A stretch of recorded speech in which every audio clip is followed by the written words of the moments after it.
You're gazing up at the night sky. Wow! For much of our history, we've been looking for life among these stars and the planets near them. But space has eyes too, and there's someone out there looking at us, maybe. Scientists claim that at least 29 distant planets may be watching us right now.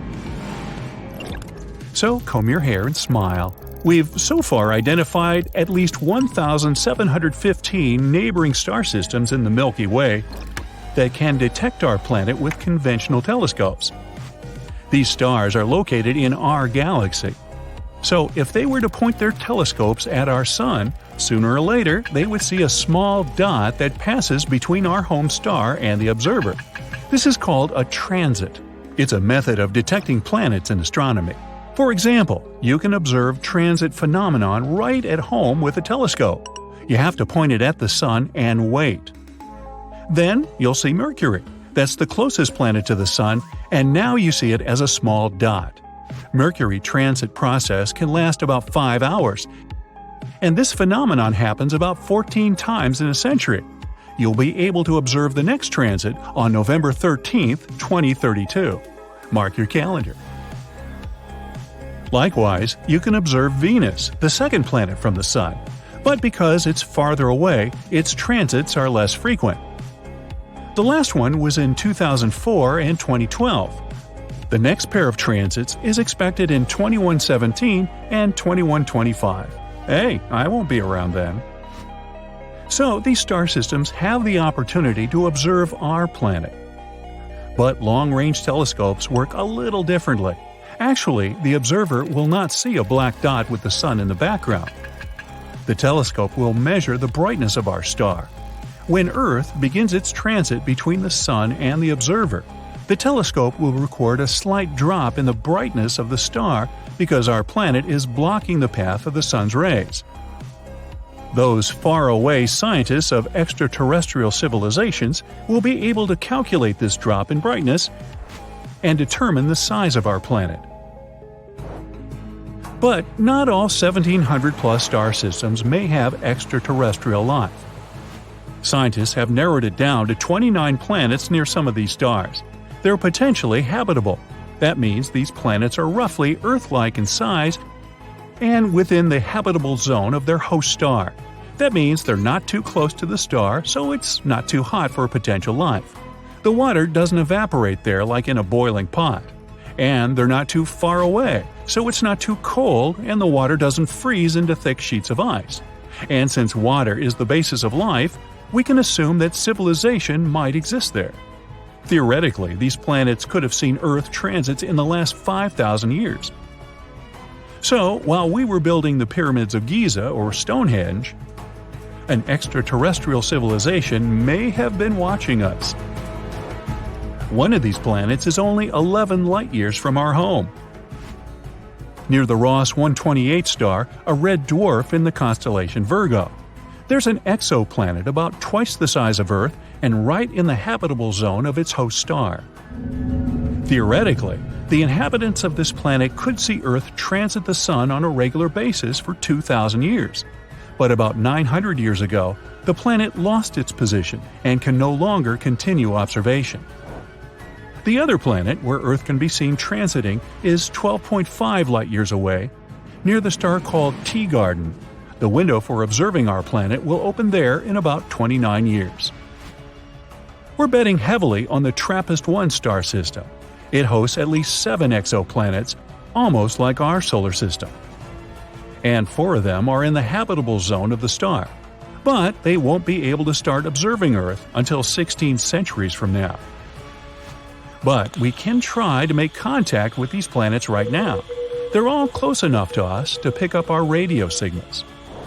Radio waves can travel through space at the speed of light, and our planet has been emitting radio signals continuously since 1895. So we're like noisy neighbors in the radio spectrum. If there's a planet somewhere with an intelligent civilization within 125 light-years of us, our radio noise would have already reached them. The only problem is, it would take about the same time to get a response from that civilization. The other problem with radio is that any civilization uses it for a relatively short period. Even now on Earth, we use Bluetooth and fiber optics more than radio, except for maybe traffic reports. And over time, all the radio noise we create will simply disappear. Also, radio communication assumes that an extraterrestrial civilization is advanced enough to use this technology. But who knows? Maybe there are life forms in space that are really different from ours. Our radio signals already could have reached that planet, but its inhabitants simply aren't capable of receiving them. And the moment these life forms build antennas to receive the signal, we'll no longer emit them.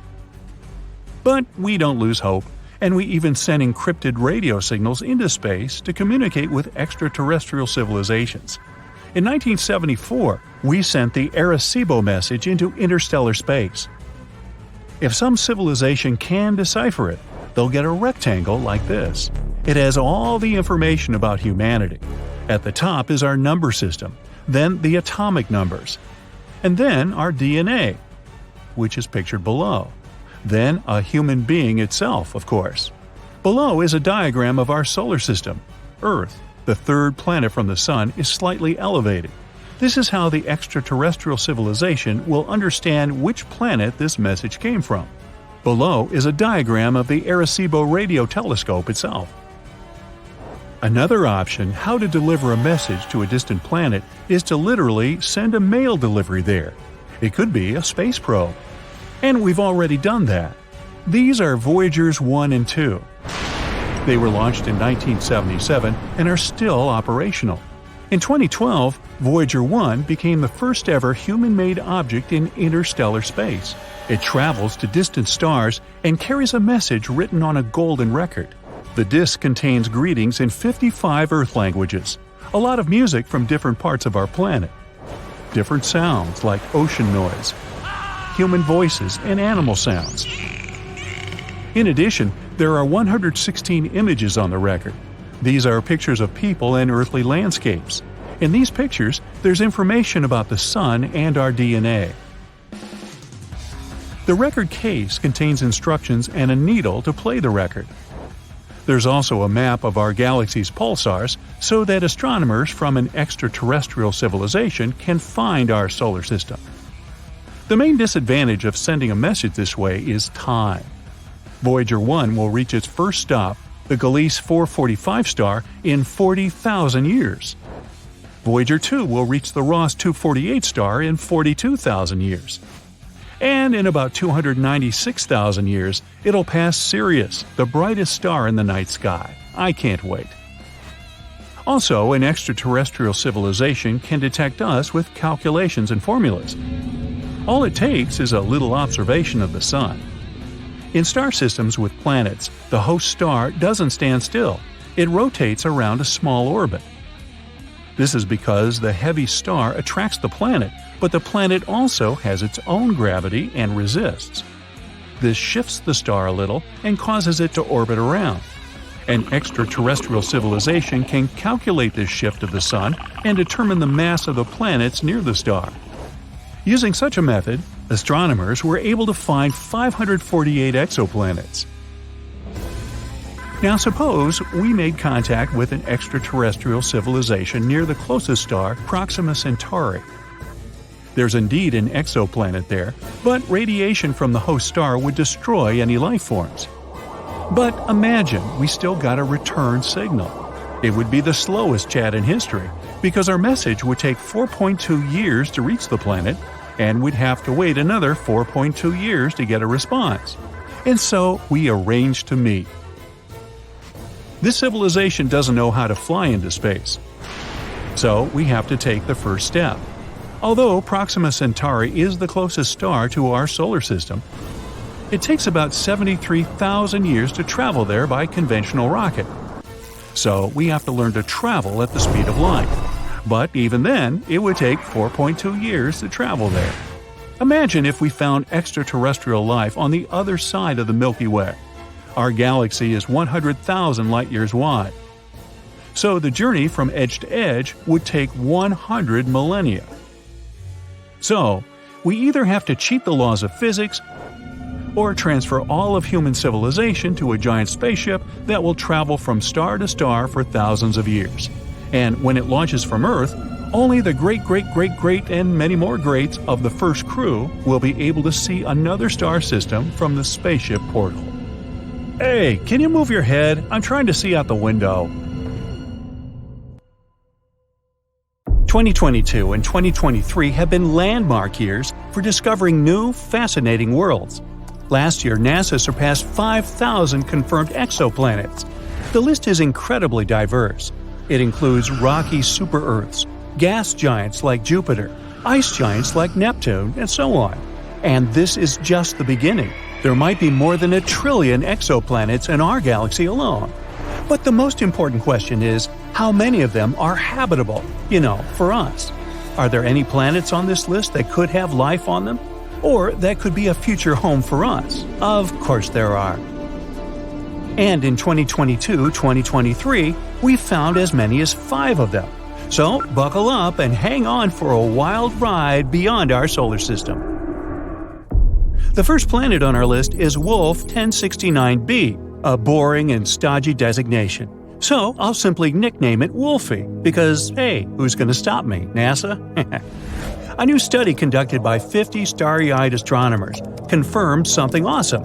This exoplanet, Wolfie, which is located just 31 light-years away from us, could potentially be a rocky world. In other words, theoretically, it's a habitable planet. The team behind this discovery used a technique called radial velocity to detect the exoplanet. This is a way scientists study the movements of stars and planets. It's as if when you're playing catch with a friend, as they throw the ball to you, you can see it coming closer and closer. It's kind of like radial velocity. When a planet is moving towards us, it makes the star it orbits appear to be coming closer to us. When the planet is moving away from us, it also makes the star look more distant. Scientists can use this information to figure out what the planet is doing and how big it is. And that's how they found Wolfie. This exoplanet is estimated to be the Earth's size and about 1 1/3 times the mass of our planet. It's orbiting a red dwarf star who I'll call Wolfie's mama. But here's the real kicker. Wolfie orbits within its star's habitable zone, which means it's a prime candidate for liquid water to exist on its surface. That's like hitting the exoplanetary jackpot. Ooh, wish I had a ticket.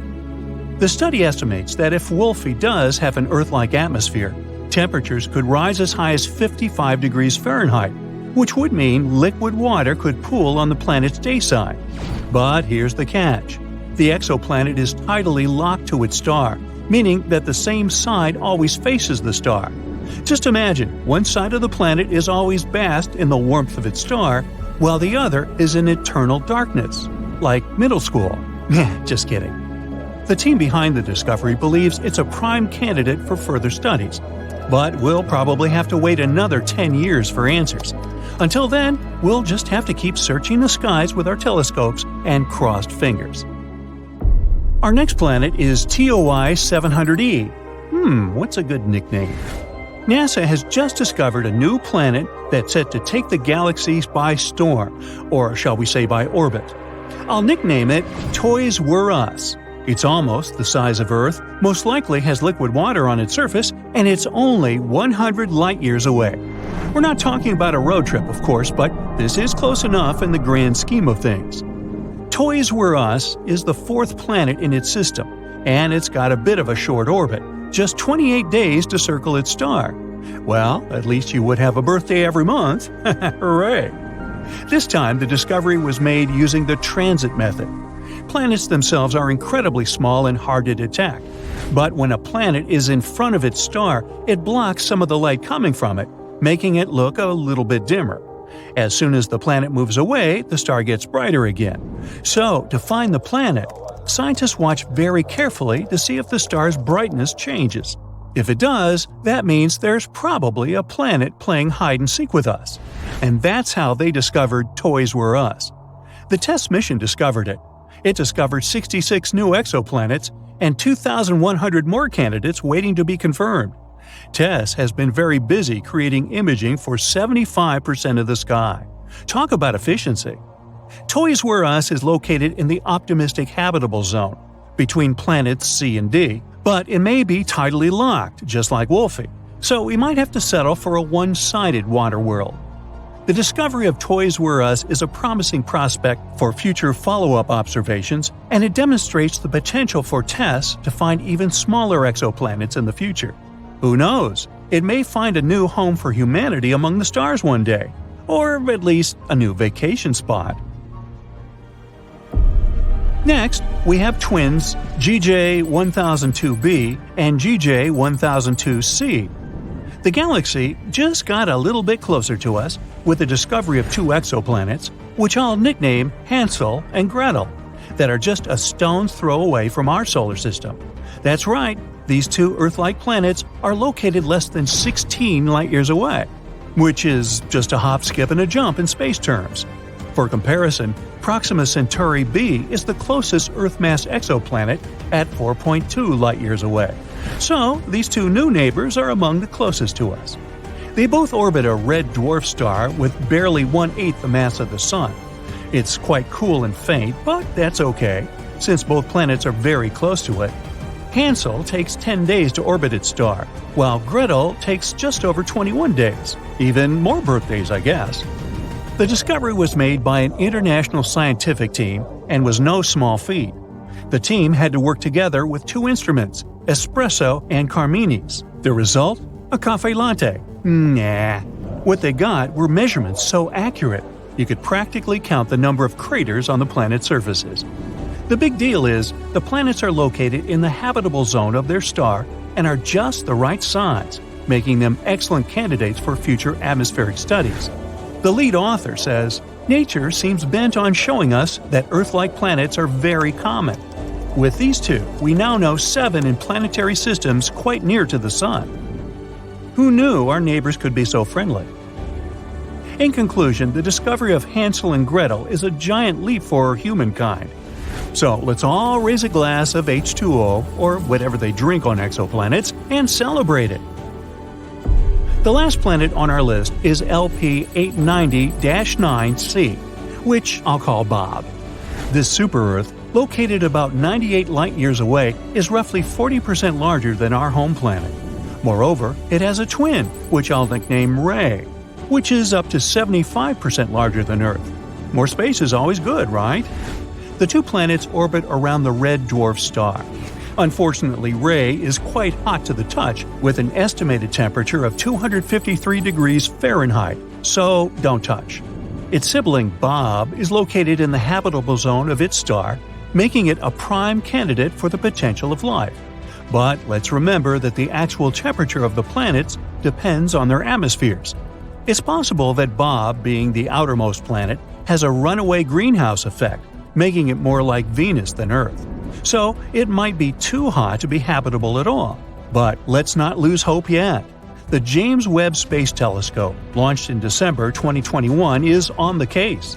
With its cutting-edge technology and powerful instruments, including spectrographs, it can peer into the atmospheres of exoplanets and reveal which ones might be habitable.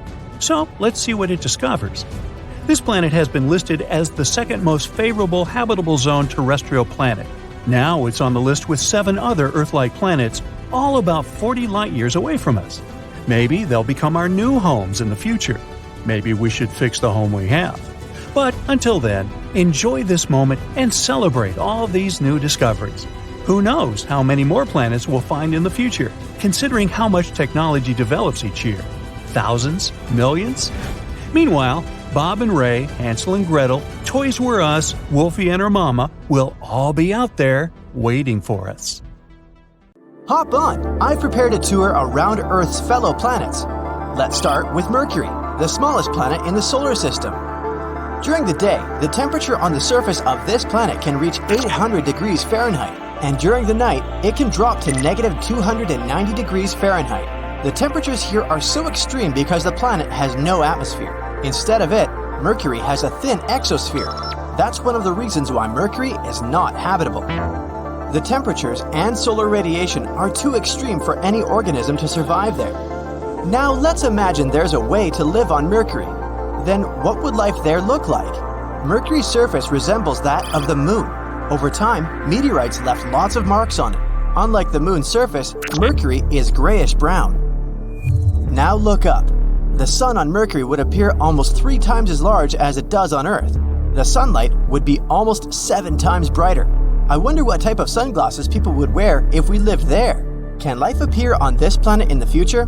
Don't get your hopes up, it's very unlikely. Now, how about landing on Venus? You might think the hottest planet in our solar system is Mercury since it's the closest to the Sun. But in reality, this title goes to Venus. What is it that makes Venus boil? The biggest reason is its atmosphere. It's made up almost entirely of carbon dioxide.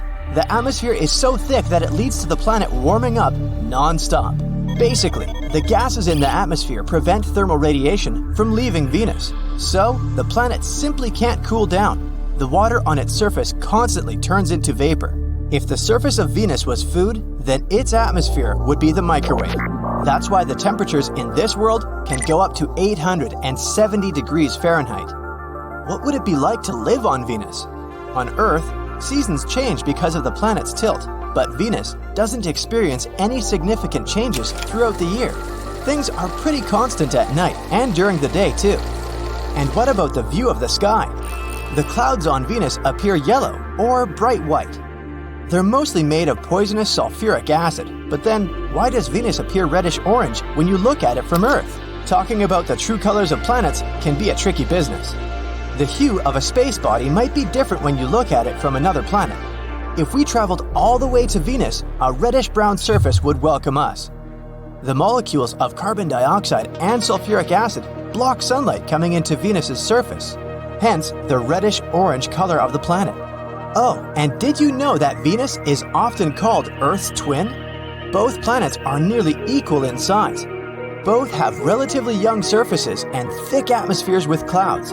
Plus, the orbit of Venus is also the closest to Earth. That might raise a question about the possibility of life on Venus. I'm sorry to break the news, but nope. Venus is not habitable. The next destination is Mars. Unlike Venus, Mars has seasons due to the planet's tilt on its axis. It also has a secondary seasonal effect caused by its highly elliptical orbit. The southern hemisphere has colder winters and hotter summers than those in the northern hemisphere. The average temperature on Mars is negative 80 degrees Fahrenheit. But temperatures can also range from the poles to the equator, and they can change very dramatically within a single week. Still, not that bad compared to the previous 2 planets, huh? Is Mars habitable? The number one thing a living organism should worry about here is space radiation. Earth has a magnetic field and a thick atmosphere to protect its surface from radiation. Mars has neither. The planet's gravity is 1/3 of Earth's. So, weaker gravity and a thinner atmosphere make it harder for any living being to survive on the red planet. In 2013, NASA reported an ancient freshwater lake that could have been a hospitable environment for microbial life. This is evidence now that liquid water once flowed on Mars. This confirmation suggests that Mars could have had the necessary environment to support life. But what happened to the water on Mars? The most popular explanation is that the planet's atmosphere became too thin and cold to keep liquid water on Mars's surface. The disappearance of water might also be related to the loss of early magnetic fields. Or the reason might be the red planet's size. Mars is probably too small to keep water. So, for now, Mars is not habitable. But, scientists keep sending missions to Mars. Maybe they'll find some new information. Let's wait and see. Now, Jupiter. Have you ever wondered what it might be like to live on the biggest planet in our solar system? Jupiter's environment is an unlikely place to support life. The temperatures on this planet and its composition are too extreme for any organisms to appear there. Jupiter has layers of gas, mostly hydrogen and helium. These gases fill the entire planet. Quite literally, there is no solid surface on the planet. Gases go all the way to the core, below the surface. They become liquid and turn into plasma because the atmospheric pressure there is way more intense than any place on Earth. To put it into perspective, an organism on Jupiter has to resist 1,000 times more atmospheric pressure than it would on Earth. Can a living being survive in such conditions? Unlikely. Jupiter is completely uninhabitable. But hey, have you heard that its moon Europa might be a possible habitable zone? Change of scenery. Saturn. It's the second largest planet in our solar system. Like Jupiter, Saturn is a gas giant ball mainly consisting of hydrogen and helium. What about temperatures on Saturn? It's freezing. Plus, there are extremely powerful winds there. The winds in Saturn's upper atmosphere reach the speed of 1,600 feet per second. Let's compare them to storms on Earth to have a better understanding. The strongest hurricane ever recorded on Earth was moving at 350 feet per second. So the answer to the question, is there life on Saturn? Seems pretty obvious. Life, as we understand it, doesn't exist there. The next stop is Uranus, one of the largest ice giants. Uranus's atmosphere is dominated by ice, but it's not the only reason that causes the planet's blue color. It's also the methane in the atmosphere. It absorbs red light and reflects blue. The same goes for Neptune. Uranus is the coldest planet in the solar system. The temperatures there can be as low as -371 degrees Fahrenheit. Life on Earth needs sunlight to get energy, but there's nothing on Uranus that can produce any energy for life forms to thrive. The bottom line is Uranus doesn't have the environment to sustain life. Heading for Neptune, the second ice giant. What is there on the planet furthest from the sun? Obviously, it's incredibly chilly. There's neither a source of energy that bacterial life can exploit, nor a source of liquid water. Currently, scientists believe it's unlikely to find life on Neptune because of such unfriendly conditions. So, what makes our planet so livable? And I'm not just talking about human life, I mean any living organisms, even microbes. Life requires very special conditions to exist. All living beings need some sort of food, water, and the right temperature to develop. The atmosphere is a vital element. Humans, for instance, need oxygen to breathe, and they can only survive in temperatures that aren't extremely hot or cold. Another thing is gravity. All the other planets I've mentioned don't have exactly the same conditions as Earth. Life there would probably be different than what we have here. All living beings on Earth have adapted to our atmosphere, and life forms elsewhere would need to be able to survive in that planet's conditions.